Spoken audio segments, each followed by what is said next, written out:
और खबरों में आगे बढ़ते हैं। मैनपुरी से समाजवादी पार्टी के सांसद डिंपल यादव ने बद्री केदार के दर्शन किए। डिंपल यादव दोनों धामों पर पूजा के लिए अकेली पहुंची थी। रविवार देर शाम बद्री विशाल के दर्शन के लिए बिना लाव लश्कर के साधारण तीर्थ यात्री की तरह वो पहुंची थी। तस्वीरें देख सकते हैं आप। केदारनाथ मंदिर में दर्शन पूजन किए, उन्होंने रुद्राभिषेक किया। उत्तराखंड की बेटी होने के नाते लोगों ने उनका जबरदस्त स्वागत भी किया।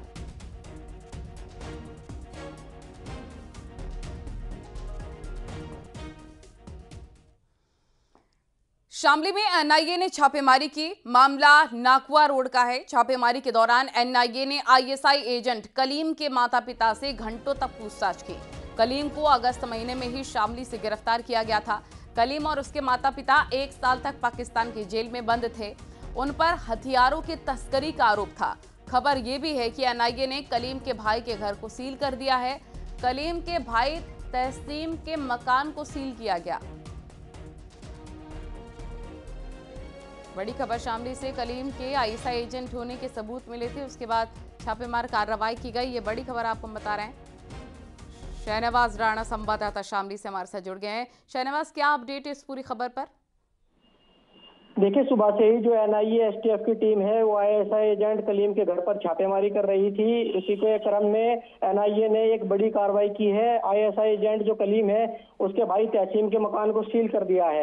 एनआईए व एसटीएफ की टीम ने मकान पर सील लगा दी है और जो तहसीम है आईएसआई एजेंट कलीम का भाई, उसकी तलाश शुरू कर दी है। बताया जा रहा है कि एनआईए व एसटीएफ की टीम आईएसआई एजेंट कलीम के भाई की गिरफ्तारी के लिए पहुंची थी। सुबह करीब 4 बजे एनआईए की टीम शामली जनपद के मोहल्ला कलंदर शाह में पहुंची थी, जहां पर उन्होंने आईएसआई एजेंट कलीम के चाचा नसीर के घर पर छापेमारी की। वहां पूछा गया कि तहसीम कहां पर है। तहसीम की गिरफ्तारी के लिए एनआईए की टीम पहुंची थी। अब फिलहाल जो है एनआईए की टीम ने आईएसआई एजेंट कलीम के भाई तहसीम के मकान को सील कर दिया है और आगे की कार्रवाई में लगी है। जी ओके, बहुत शुक्रिया आपका तमाम जानकारी के लिए।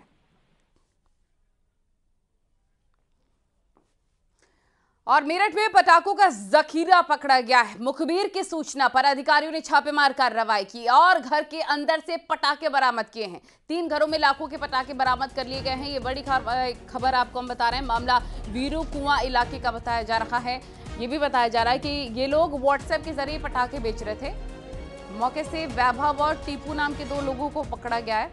बरामद पटाखों की कीमत 10 लाख रुपए से ज्यादा बताई जा रही है। आपको बता दें, कुछ दिन पहले मेरठ में ही अवैध पटाखा फैक्ट्री में ब्लास्ट हुआ था।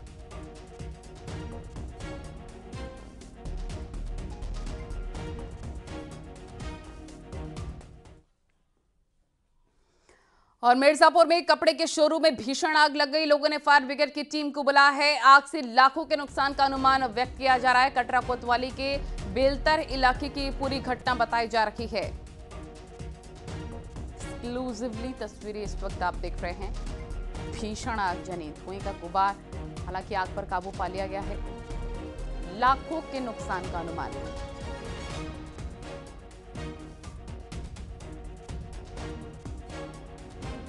ये कपड़े का शोरूम था जहां पर भीषण आग लग गई।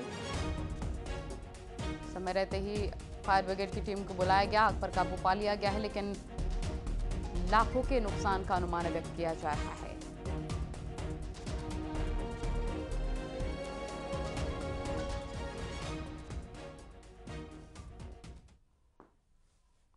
मेरठ में अवैध सिलेंडर बनाने वाली फैक्ट्री पर छापेमार कार्रवाई की गई है। बिना लाइसेंस और बिना सुरक्षा के सिलेंडर बनाए जा रहे थे। जिला आपूर्ति विभाग ने मौके से करीब 200 सिलेंडर बरामद कर लिए हैं। सिलेंडर्स और कच्चे माल की कीमत करीब 20 लाख रुपए आंकी जा रही है।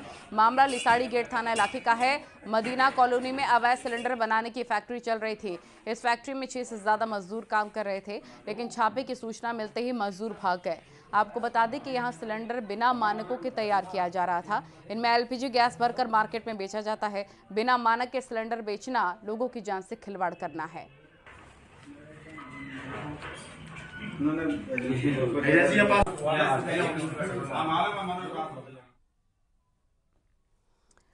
इटावा में छात्र को आत्महत्या के लिए उकसाने के मामले में पुलिस ने एक आरोपी को गिरफ्तार कर लिया है। आरोप है कि छात्र को SC/ST एक्ट में फंसाने की धमकी दी गई थी और कार्रवाई न होने के एवज में 2 लाख रुपए की मांग भी की गई थी। इसके चलते छात्र ने 1 नवंबर को फांसी लगाकर जान दे दी थी। खुदकुशी के लिए उकसाने का आरोपी गिरफ्तार कर लिया गया। इटावा से बड़ी खबर।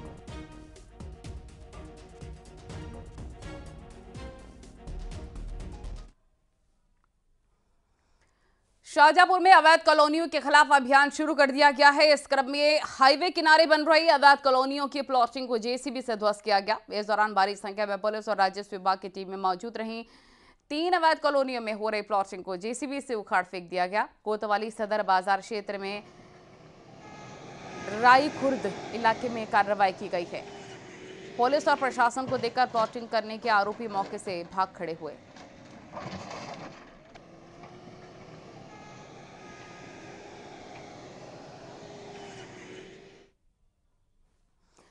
दिल्ली NCR की आबोहवा लोगों को बीमार कर रखी है। अस्पतालों में बच्चों और बुजुर्ग मरीजों की संख्या बढ़ती चली जा रही है। कैसे हालात हैं इस रिपोर्ट में देखिए।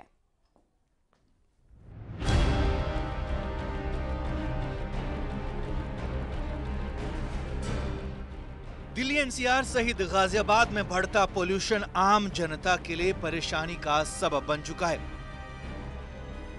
खासतौर पर बड़े बुजुर्गों और छोटे बच्चों को पोल्यूशन से सबसे ज्यादा दिक्कतों का सामना करना पड़ रहा है।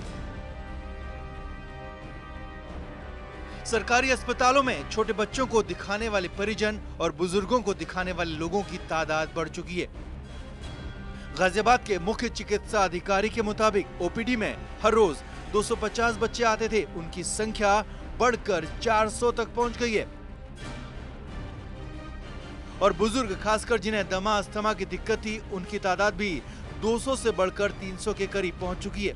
पिछले 1 हफ्ते से लेकर थोड़ा सा पॉल्यूशन की वजह से बढ़ा है पॉल्यूशन, और इसकी वजह से बच्चों में भी और बड़ों में भी सांस की भी दिक्कत हो सकती है, आंखों में जलन भी हो सकती है, किसी को कुछ स्किन की प्रॉब्लम भी हो सकती है। तो यूजुअली, और मौसम भी चेंज हुआ है, तो कुछ बीमारियां जैसे कॉमन कोल्ड्स हैं, ये मौसम की वजह से भी आते हैं। अक्सर हमारे यहाँ बच्चों के 200-250 मरीज रोजाना आते हैं। बुजुर्ग भी जो है, एल्डर पेशेंट भी 300 करीब आते हैं। तो एल्डरली पेशेंट करीब 10 से 15% में बढ़े हुए हैं। तो मौसम की वजह से भी बढ़ सकते हैं, प्रदूषण की वजह से भी बढ़ सकते हैं। बच्चों में भी करीब 20% के आसपास बढ़ोतरी हुई है। तो ये दोनों वजह से हो सकता है, ये मौसम भी हो सकता है और जो प्रदूषण का हिस्सा है और जो मौसम चेंज हो रहा है इसका भी हिस्सा हो सकता है, क्योंकि कॉमन कोल्ड सिंड्रोम ज्यादा होते हैं। एक और मौसम में बदलाव और दूसरी तरफ लगातार बढ़ रहे प्रदूषण के कारण लोग बीमारियों का शिकार हो रहे हैं। सांस लेने में तकलीफ, एलर्जी, आंखों में जलन जैसी परेशानियां सामने आ रही हैं। देखिए, जो परेशानी है सांस लेने में बहुत मुश्किल होती है, और बीमार लोग जो हैं वो उनको अस्थमा और ऐसे जो बीमार लोग हैं उनके लिए तो बहुत मुश्किल होती है। पॉल्यूशन की स्थिति ये है कि गले में तो लगी रहा कि सबको ख़राब है, और आंखों में लगातार जलन हो रही है, पूरे दिन में जलन हो रही है। तो लग रहा है कि हाँ भी अंदर कुछ लंग्स के अंदर भी इसका इन्फेक्शन हो रहा है, क्योंकि बहुत लोग बीमार हो रहे हैं। अस्पतालों में लगातार मरीजों की संख्या बढ़ती जा रही है। दिल्ली NCR में तो पिछले कुछ दिनों से स्मॉग की चादर बिछी हुई है। दिल्ली में ऑड इवन शुरू होने वाला है। निर्माण कार्यों पर रोक लगा दी गई है, लेकिन फिर भी प्रदूषण का स्तर कम नहीं हो पा रहा। पंजाब से आने वाला पराली का धुआं पूरे उत्तर भारत पर छाया हुआ है और आने वाले कुछ दिन प्रदूषण का स्तर ऐसा ही रहता हुआ दिखाई देने वाला है। अमित राणा, न्यूज़ 18 गाजियाबाद।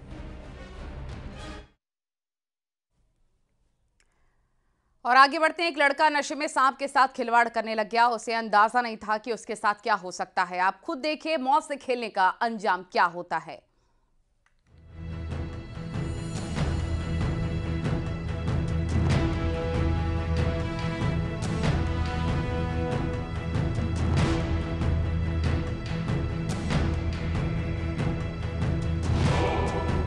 ये है मौत के साथ मजाक, मौत के साथ खिलवाड़, मौत के साथ मस्ती। देखिए इस शख्स को कैसे ये सांप के साथ खेल रहा है। आपको बता दें ये सांप बेहद जहरीला है। लेकिन इस लड़के को कोई परवाह नहीं। वो सांप को ऐसे पकड़ रहा है मानो सांप नहीं रस्सी हो। लेकिन कभी सांप को हाथ से उठाता है तो कभी इसे गले में डालता है। काफी देर तक वो सांप से इसी तरह खिलवाड़ करता रहा, लेकिन जिस बात का डर था वही हुआ। सांप ने लड़के के मुंह पर काट लिया, जिसके बाद लड़के की हालत बिगड़ने लगी। उसे अस्पताल ले जाया गया, लेकिन उसे बचाया नहीं जा सका। अब सवाल ये है कि आखिर ये लड़का सांप से खिलवाड़ क्यों कर रहा था? क्या वो नहीं जानता था कि सांप के काटने से वो मर सकता है? दरअसल ये लड़का नशे का आदी था।